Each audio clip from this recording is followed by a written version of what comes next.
Hey, welcome back to my channel. I hope you're doing well. Thanks for joining me. If you're new here, thanks very much for taking a look. I hope you like what you see and you want to stay. And if you're like me on the same kind of journey where you started skating again at later life, I'm sure you're going to relate. And hopefully you feel like subscribing and following along with the rest of my journey. Anyway, let's get on to the subject of today's video, which is kingpins. Yeah, you know, those bits on your trucks.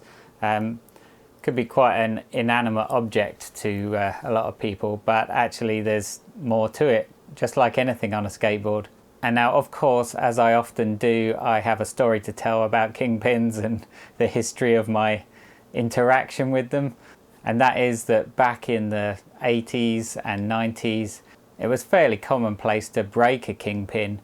I don't see it happen so much these days, but I'm sure it does. But there were companies that would sell replacement kingpins for broken ones, and they were easy to replace. So you could buy replacement kingpins and you just push the broken bit out of your base plate and put the new one in, and away you go, carry on.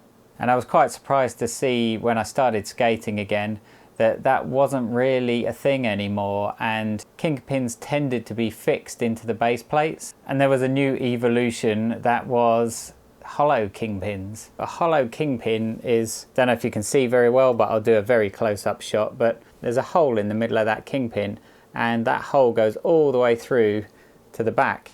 You know, and all a kingpin really is a bolt, and so that bolt is completely hollow, and I can see all the way through it. Now if I look in the back of this truck, you'll see that there's no hex head on the top of that kingpin as you would normally have on a normal bolt. The kingpins are fixed in the base plate, and so, you know, if that kingpin breaks, it might be more of an issue to replace it. Now it could have been deemed that if a kingpin breaks, you just buy a new truck. They're cheap enough, aren't they? You know, fair enough. And I can completely see that, not a problem at all. A new truck might be 30, 40 pounds or dollars or whatever your currency is, whereas a kingpin will be a fraction of that. So a replacement kingpin still makes sense to me these days, especially when you have a set of trucks and you get used to them and you really like to wear them in. If you're like me, you wear the trucks in and you get these little grooves and they feel just right when you're doing grinds, and a brand new set of trucks never quite feels the same until you wear that groove in and get a nice feeling that, you know, they're yours and you've worn them in. So changing trucks too often is not really a nice prospect. Now don't get me wrong, I never break kingpins, so it's not a big deal. But where it does matter to me, and the ability to change my kingpins, is part of my story that I will go back to now. When we used to change kingpins out for replacement ones, there were third-party companies that would make kingpins beyond the standard ones of the truck manufacturer.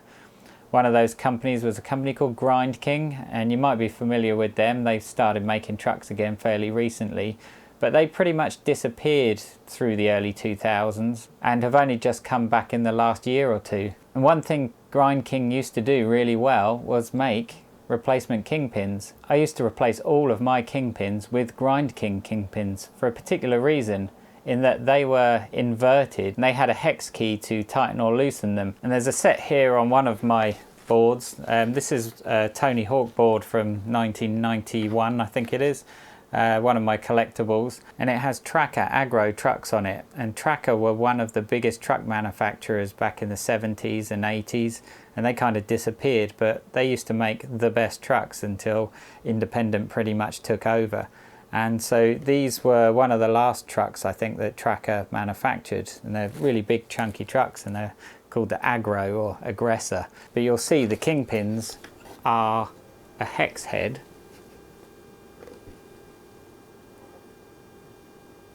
And the good thing about them is that they are very flush with the top of the truck. So they're sunk down very low, and so when you do grinds, you never actually scratch the head of the kingpin. You never grind that off. And if you've been using a set of trucks for a very long time, you'll know that you start to wear on the nut, and after a while it starts to wear down quite a lot, and then you can't actually get a spanner or anything on the hex anymore to tighten or loosen them. Whereas these kingpins, they're always accessible because you don't grind down the truck that far. There's a real big gap. Hopefully you can see that, but there's a real big gap between the top of the truck and the kingpin. So I used to replace my kingpins with these, and I actually only ever had one set and they just lasted forever. I just moved them from sets of trucks to sets of trucks. But in my time of not skating, they pretty much disappeared off the market and were no longer available, which was a bit of a shame for me when I started skating again, because I wanted to put things back to how I used to have them. So I wanted a set for my new board and they just weren't available on the market anymore. Luckily though, I did find some on eBay, some old stock, which I have here, and they're in the original packaging still, and they come with the original stickers and everything. And you know, it's still sealed, the packaging, because I realized that my trucks had fixed kingpins. You can't replace the kingpins in them, so these are kind of useless to me at the moment, but I thought I'd keep them as a bit of nostalgia because they are in the original packaging from the 1980s. I just thought kind of cool to keep them. So yeah, I had a real problem in the sense that I couldn't replace them, and now, you know, I've been riding a while. You'll see my current board, I am actually starting to wear down the nut. It's only very slight, but the end of the kingpin has worn an angle on it now, and I'm hitting on the nut. And so, you know, soon I'm going to start really mashing that nut. And you might say, well, why would I ever want to undo my trucks when I've got them as tight as I want them? Well, I do actually like to replace the bushings in my trucks, and so these are not the standard Indy bushings, these are bones bushings, and I like to replace them. But sadly these bushings do fail after a while, and they need replacing as well. So I do still want to be able to do up and undo my kingpin nuts. So I'm starting to wear the top there, and that's going to be a problem. And I'm really loath to change my trucks because I like that wear. As I said before, you know, it's nice when you've got a set of trucks, it's nice to wear down the trucks to a nice groove, because it really does help with your lock-in on coping when you get that groove exactly how you want it. It's hard to explain, but you'll know when you know, as they say. So yeah, I don't want to change these trucks out. I don't like brand new trucks. And you know, you can see I'm getting a really nice groove in there now. Hopefully you can see that, you know, it's a really nice groove, and so when that locks in on the coping, it's like a perfect fit, and it feels great. You know, that's happening on the back there, and the opposite on the front there as well. I don't want to change my trucks, but I wanted the old school kingpins. Now with the fixed kingpins in the base plates, I couldn't do that, so I just had to put up with it, that it was never going to happen, and you know, I just have to move on and wear out the trucks as normal.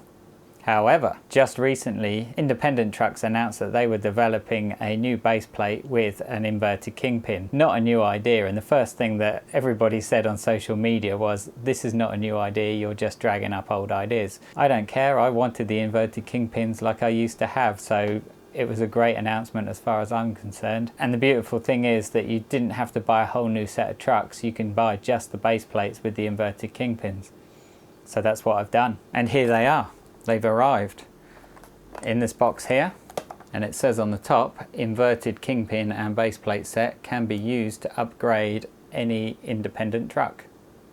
So I'm going to take a look and we're going to see what it's all about. I'm going to open the box, and inside you will see a pair of base plates, with kingpins in them.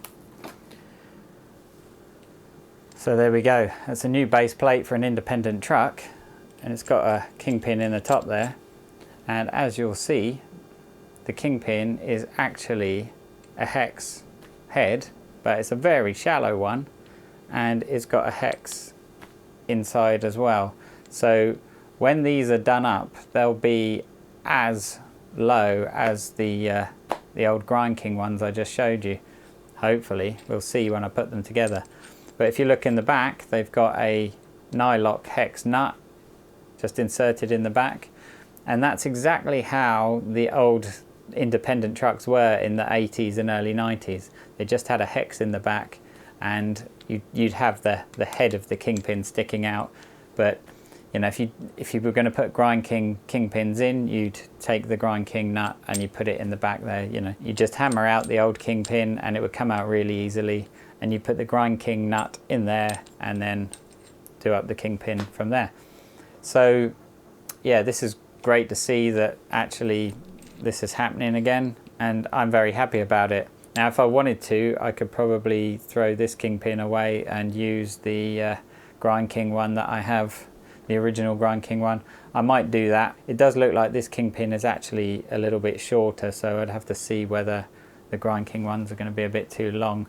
But yeah, I'm just glad to see what I've been waiting for a long time has appeared again. I'm getting quite lucky with this. First the Bucky Elastic Stadium deck got reissued, and now Inverted Kingpins. So you know, my luck is doing pretty good for old products resurfacing. So I'm going to do a board build. I'm due a new board really put together, so I'm going to do another video about that. And these will be on that new board, but with my old worn in hangers, because I'm keeping them, I'm grinding them right down to the axle. So yeah, that's it really. I just wanted to tell you about these new base plates, and that I'll be putting a new board together with these base plates, and I'll be showing you what happens. So thanks for watching. Make sure you're subscribed to see the follow-up of me doing that board build and telling you all about what these base plates are like, and we'll work out what the geometry difference is, if there is one, and if they feel any different, and you'll get to see the finished result. So yeah, subscribe and look out for that video. In the meantime, thanks for watching. Thanks for all your comments. I hope you're enjoying the content as it comes, and let me know what you think in the comments. Did you used to skate with these kingpins as well? Were they a bit before your time, but you like the idea? Do you think it's a ridiculous gimmick? You know, everybody has opinions, but for me, they're what I want. Anyway, thanks for watching. I'll catch you very soon. Take care.